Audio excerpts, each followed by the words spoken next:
Hello, fellow Rebel Capitals. Hope you're well.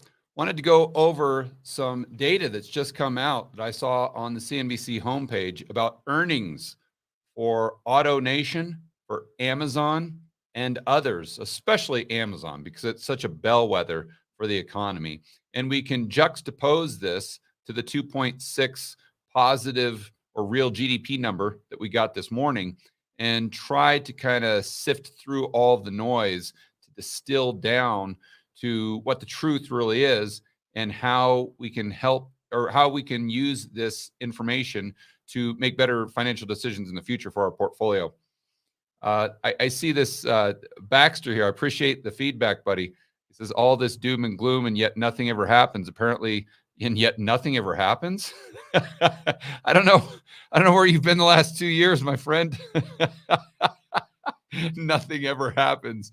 Yeah, it's just all hunky dory over here in Europe. Oh, geez. Well, that is definitely looking at the glass half full. I can appreciate the optimism. But he makes a very good point here that they do have a surplus of nat gas, but you got to ask yourself why? Why? Because they are using a lot less and they're really having to tighten their belts for obvious reasons. One of which is because the prices are so high. But think about that. Energy is the economy. So if you're using a lot less energy and you're having to struggle along and you're having to kind of turn off the lights and watch how far you drive, and the guys driving the semi trucks aren't able to deliver as many goods and services and whatnot, this is going to directly impact the economy. So if you're using less energy and therefore have a surplus, listen, bravo, bravo. That's absolutely fantastic. The problem with that is you're going to have decreased economic activity, and you have decreased economic activity, and sooner or later, that's going to impact the standard of living. And also, you got to ask yourself for how long. You know, they've had some unusually warm weather. I think you can confirm that. And so how long does that warm weather last? Will it last into January, February? I don't know. And then we see the market price of nat gas is still, to the best of my knowledge, over $100 when usually it's under 20. So this by no means would indicate that the problem's gone away just because there's a temporary surplus. Although, to your point, that is some good news. It could be a heck of a lot worse, that's for sure. But let's get over to the CNBC homepage. And I first and foremost wanted to highlight this article. Auto dealer stocks rally despite Wall Street's demand destruction theory. So I think this is a little earlier. I don't know if AutoNation stayed positive for the day, but that's not really the point. It's really the concept I wanted to go over. Many of you know from watching my videos that one of my best buddies has a car dealership in Phoenix, Arizona. And I'm always talking to him. Well, number one, because he's my good buddy. But, you know, we always talk about how business is and how many cars a month he's selling. Usually he sells, and this is used cars, he sells about, I'd say 30 to 40 cars per month. And this is cars that he'll sell. He'll buy them at the auction. He'll sell them retail on eBay or Craigslist or OfferUp, and then, or just on his lot that he has there in Chandler, Arizona. And then he'll also sell some just wholesale. If he gets a good price, he'll just flip it at another auction and pocket the $300 or $400. And he's ever since the late 1990s, he's made a very good living at this. And he is an absolute professional. It's not like he just started doing this 2 years ago. Like I said, he's been doing this since the 1990s. So he is an OG in the auto market, especially used cars. And I texted him the other day. I said, hey, man, you know, how's it going? How's business? And he said, because I remember back when the stimulus checks were coming out, he was telling me that business was absolutely booming. In fact, I think he said that in 2021, that was his best year of all time. And I told him, I said, that's great. I don't want to be doom and gloom like Baxter was saying. But I said, I'm not going to mention his name, but I said, listen, just kind of store some of those nuts for maybe a cold winter here. because this is driven by stimmy checks and a lot of artificial demand. And this is classic malinvestment and misallocation of resources, where the Keynesians believe that if they could just temporarily boost and stimulate the economy, that this is going to increase economic activity and therefore be sustainable, because the businesses will, get the animal spirits. That's what Keynes said, the animal spirits, and they'll hire more people, and this will increase aggregate demand, and that just takes the economy higher and higher and higher. What they don't realize is this is just a short-term sugar rush. And although it may give a quick boost to the economy, it makes it far worse over the long run because of those misallocations of resources that we were talking about earlier, and malinvestment. So to finish the story here with my good buddy, he just texted me the other day, and he says, I have gone from selling 30 to 40 cars a month down to 3. Let me say that again. He's gone from selling 30 cars a month down to 3. And I don't know anything, any type of business that would be more indicative of what's happening in the real economy than a used car dealer like my friend, maybe other than Amazon. So let's go over here and see what Amazon did today. We've got NASDAQ futures fall after weak Amazon guidance adds pressure to tech rout. So Amazon led declines in extended trading, having plunged after the company posted weaker than expected quarterly revenue and issued disappointing fourth quarter sales guidance. Yeah, Zero Hedge actually, I think, called it a little more accurately. They said that it was like catastrophic, or what term did they use, Josh? Do you recall? No, I'm not entirely sure, but I mean, right now Here we Amazon's go. down 13%. Catastrophic guidance. More And than initially they 20% miss. imploded more than 20%. Now No, I more think than- they're down just 12%. Did you have something to add there? No. Okay. And then Apple shares were initially lower too. On the company reported weaker than anticipated iPhone revenue. And we see this with Meta down, what were they, down 20% today because their ad revenue has plunged. We saw Google say the same thing. The YouTube is actually contracting, believe it or not. I mean, this is just, as far as their, I believe their top line, this is stuff that we need to pay attention to. And I was just going back to that live stream that we did earlier today about the housing market and these insights about Airbnb. And actually, Adam released the podcast episode about this Airbnb bust, let's say. And he had this gal on that's the local expert that's done all of the research. Absolutely staggering. And it's exactly what you would expect. We see all of this cash, stimmy checks, loose money, cheap money, whatever, flow right into these additional properties to buy up Airbnb. Everybody's doing Airbnb. You have this huge rush of demand when everyone gets released from their cage after the cerveza sickness. And what happens? You get the bullwhip effect, that all of these people rush out to buy Airbnb properties to increase the supply because the demand is so heavy. And they think that this demand is just sustainable forever. So they go up and lever up to buy these Airbnb properties. And then after 6 months, 8 months, 9 months, the demand completely evaporates, gone.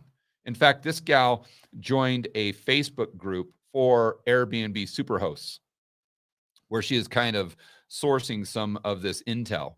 And she said a lot of these people were posting saying, 6 months ago, I was at a 50% occupancy rate. Now I'm literally at 0. Is anyone else experiencing this? Is it just me? Is it just my property? Or is this universal? And she or he are getting all these messages saying, no, I'm experiencing the exact same thing in my part of the United States. No, I'm experiencing the exact same thing over here. I mean, you take all of these data points and then you combine that with the fact that the 3-month is inverted with the 10-year. And by the way, it's getting more significant. Before, it just inverts for like 5 minutes in the day and then goes right back to being then the 3-month goes right back to being under the 10-year as far as the yield. But then just gradually you see it happen a couple times a day, then 3 times a day.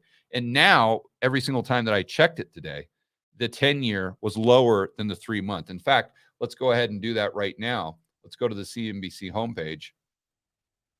Yeah, And I look. actually have them up right now, and Oh, do you? Yeah. it's So the currently inverted. 10-year is at 3.92 and the 3-month, oh my gosh, 4.05. Let me refresh just to make sure that's correct, because I think You're right. not only are we seeing it more consistently inverted, but the inversion is getting more extreme as far as the number of basis points here, the delta.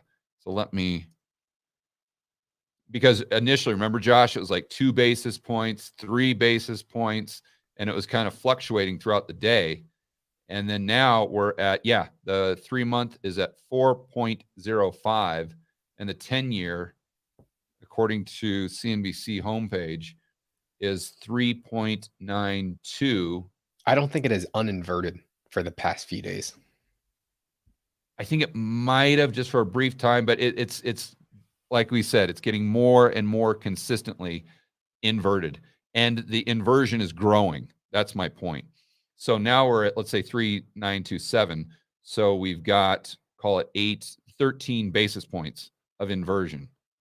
And my guess is that it will get more and more and more extreme. And,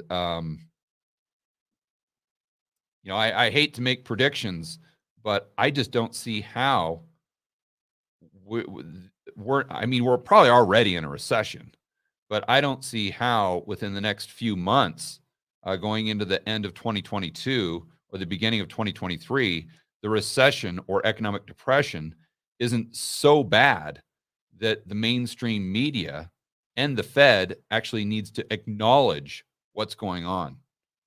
I mean, again, my base case is the Fed puts the brakes on as far as the interest rate hikes probably by the beginning of 2023, if not before, based on all of this economic data that we're getting. I mean, the only bright spots out there, if you want to call it that, is the 2.6% GDP print and the unemployment rate. The unemployment rate always lags. And plus, is it that big of a deal when you consider that usually the unemployment rate is significant because it's reflective of purchasing power? But now, who cares if we have 0% unemployment when the purchasing power is going down? Because number one, the stimmy checks are running out, and we have negative real incomes. So the incomes are growing, but they're not keeping up with the rate of inflation.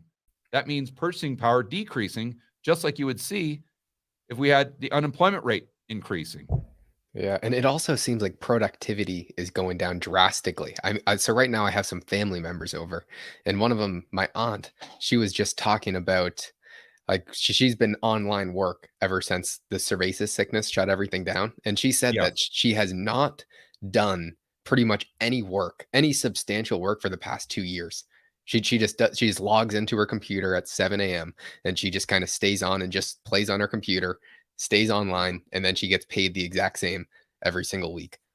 And Yeah, but she's doing nothing. And she said every single one of her coworkers is doing the exact same thing. So I mean, it makes sense why these companies aren't making any money. In addition to the economic stance that we're seeing, the workers also aren't producing what they used to. Yeah, I mean, great point. Great point. And this is why we can see the economy contracting while at the same time the unemployment rate is low. Because sure, people are quote unquote working, but they're not doing anything. I mean, I think did you say that's your aunt? Yeah, I probably shouldn't talk too loudly as they might hear me downstairs. Well, we'll just say your family member. Yeah, I think they call us quiet quitting. And it's really an epidemic, if you want to use that word. Listen, I'm a former entrepreneur. I've had literally thousands of employees, and I can tell you 100% beyond a shadow of a doubt, there is zero chance that anyone is going to be as productive at home as they are in the office. surrounded by coworkers, and hopefully a good manager that's motivating you to achieve 100% of your productivity potential. Just the average Joe, I mean, look, I'm all about the average Joe and Jane, but let's be honest. Most people just don't have the motivation to give 100% just from home when they've got the dog barking, they're in their pajamas, there's a guy outside with a weed eater, all these things are distracting, and you don't have any manager over it. It's just, I don't care who you are, you're just not going to be as productive. I'm not even as productive as I am if I'm in the office and everyone around me is kicking ass, just hustling, hustle. Let's make money. Come on. We always used to, in the office, turn up the music quite loud. And this might not be for everyone, but when we didn't have any customers or anything in the office, especially when I had the 40-seat call center, I mean, I would blare Metallica, Korn, Guns N' Roses. I mean, I'd really get the energy jamming. Let's go. And that's just, you're not going to get that at home. I can assure you of that. And I'm just basically confirming from a standpoint of real world experience what you're talking about with your family member. Yeah, so I see people in the comments saying, okay, great, the economy is horrible, I know that, but how can I actually make money from this? Or what should I do? Yeah, easy. So I've talked about this all the time. Well, first you got to join Rebel Capital's Pro, right? No, but what we've got a model portfolio in there, and I'll let you guys know exactly what I'm doing. I'm basically, especially, well, let me back up here. About what, Josh, a couple months ago, I took a lot of the dry powder and I bought, I think it was 1 year. You bought 1 year T-bills a few months ago. 1 year T-bills. Expiring in June. Yeah, and then I bought some gold around 1675 or something, or 1650, something like that. But I just bought the gold for the insurance. So the price really doesn't matter there. But what I wanted to do is just take some of that dry powder and get a decent return on it while I'm waiting for commodity prices to come down. So the majority of the people in this chat right now that watch this video, Rebel Capitalists, I'm assuming most of them are pretty bullish on commodities over the long term. We're going into a commodity super cycle. Now, they may be overpriced right now. I'm not saying run out and buy, but I'm saying that over the next 10 or 15 years, we're probably going to look back and say, yep, that was definitely a commodity super cycle like we saw at the beginning of the 2000s. These things are just cyclical. So if you're someone that wants to load up on some cheap commodities, all of this bad news that's coming out about the economy, this is all great news. Great news. Because it means that there's most likely going to be significant downward pressure on those commodity prices, all the commodities that you want to buy, the copper, the nickel, potentially oil, coal. I would love to see coal come down in price. So no, this is all good news from an investment standpoint, but obviously it's very bad news from an economic standpoint. And, for the next, call it 6 months, year, 2 years, something like that. Now, let's go back to kind of the strategy that we're employing here. Back then, I took, I think, half our dry powder because this portfolio is $100,000 and it's real money. This isn't just like paper trading. I put $100,000 of my own money, and we're just using this as an example of what we're doing here that people can follow in Rebel Capitalist Pro. But anyway, I said that if I really wanted to get cute, if I wanted to follow, the kind of the path of the professional trader, what I would do is I would wait until the 3-month inverted with the 10-year. And then I would buy treasuries. Again, short term. Why? Because when the 2-year inverts with the 10-year, there's a 95% chance that we get a recession within, call it 18 months, 24 months. But you never really know. It's not a good timing tool. But the 3-month and the 10-year, that's a good timing tool. One of the main reasons why is because this is the part of the yield curve that the Fed really, really pays attention to.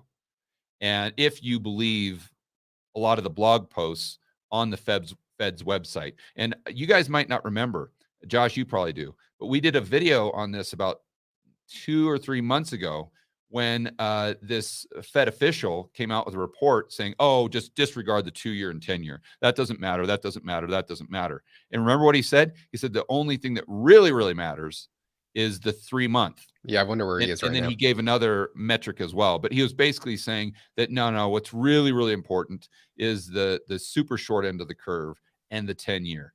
And sure enough, that's what we see. So my point there is when you see the 3-month invert with the 10-year, especially when it's getting more and more severe, this means that the bond market is saying the Fed is going to reverse course sooner than later. Now, does it mean they're going to do it tomorrow? No.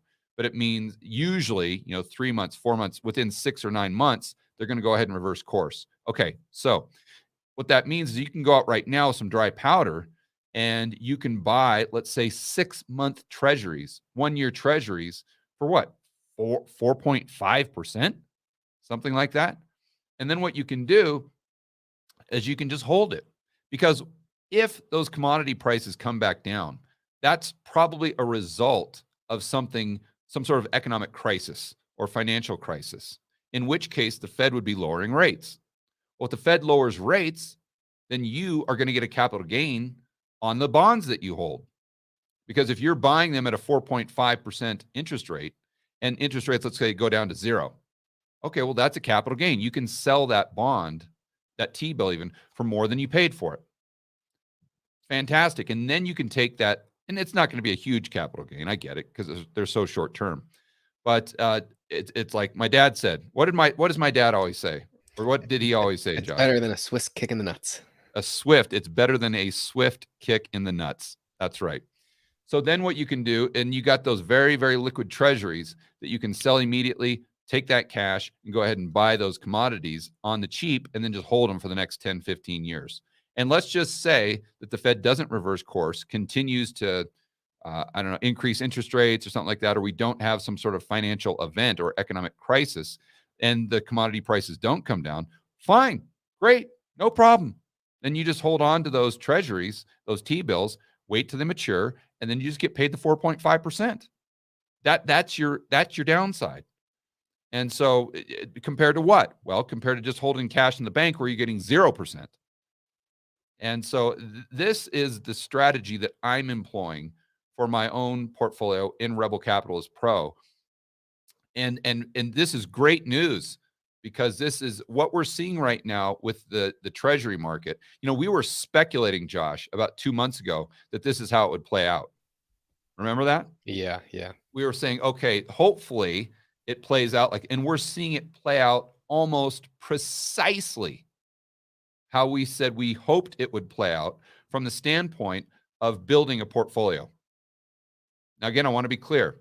This is bad for the economy, bad for society, but it's fantastic unfortunately, it's fantastic for making money. I wish that the two were one and the same, but the reality of the situation is they're not. All right. So, well, thanks for bringing that to my attention, Josh. And great. I'm glad that people are thinking about that in the chat and really going back and forth and trying to noodle over how you can take advantage of this situation. All right, guys, enjoy the rest of your evening. As always, make sure that you're standing up for freedom, liberty, free market capitalism. See you in the next video.